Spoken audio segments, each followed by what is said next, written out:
राजस्थान के इतिहास में कई वीर शासकों ने अपनी तलवार और साहस से अमिट छाप छोड़ी है।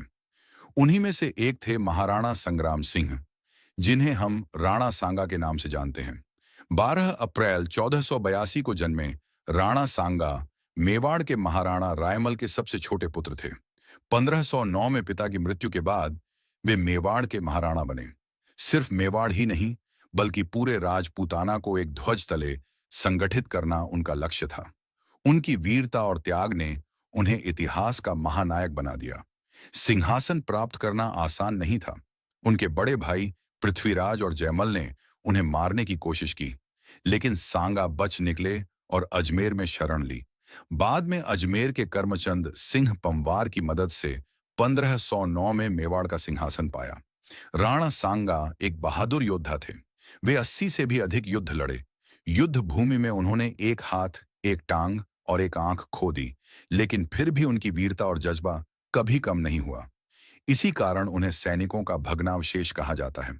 बाबर ने भी अपनी आत्मकथा में लिखा कि राणा सांगा अपनी वीरता और तलवार के बल पर अत्यधिक शक्तिशाली हो गया था।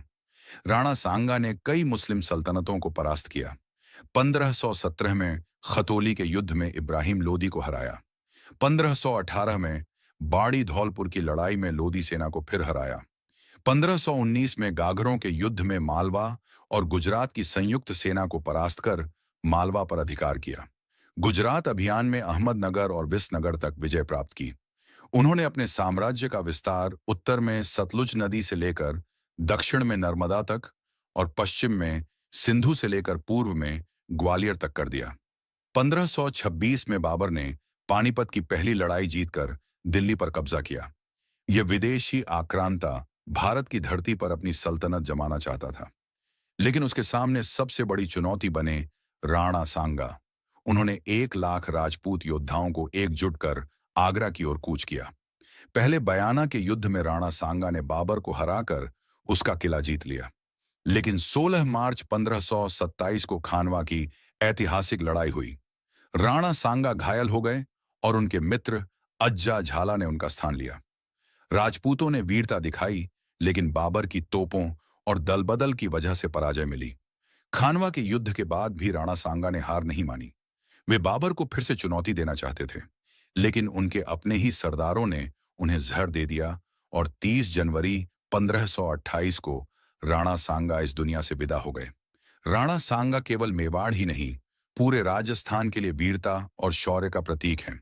उनके नेतृत्व में राजपूत पहली बार एकजुट हुए और विदेशी आक्रमणकारियों का डटकर सामना किया। इतिहासकार उन्हें हिंदुपत की उपाधि देते हैं। राणा सांगा का जीवन इस बात का प्रमाण है कि मार्टिनाडा शरीर भले ही घायल हो जाए, पर वीरता और जज्बा कभी हार नहीं मानता। राणा सांगा, मेवाड़ के शेर, राजस्थान के अमरवीर।